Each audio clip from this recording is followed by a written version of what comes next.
Haya. Yes, umekauka. Utaniambia mahali unataka nikae. Hapo ni sawa. Hata hapo ni sawa. Hapo bado sababu ya kuweka nini kama hii. Kama hii mtu sasa. Kuja huku kwa sijui nani. Ni nini ninafanya waziri ambaye kwa kiti sahihi. Ndugu yangu Mutahi Kagwe akae akiangalia tu wakulima akiteseka. Na anajua nguvu imewekwa mkononi mwake.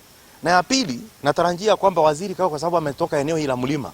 Kwa sababu makadamia tunakuza katika mlima Kenya, yanakuzwa Trans Nzoia, Baringo, Uasin Gishu, ukienda sehemu zingine za Nandi inakuzwa, Taita Taveta inakuzwa, na mpaka upande wa kaskazini mwa nchi chini hapa, ukienda hapa Machakos huko kote wanakuza makadamia.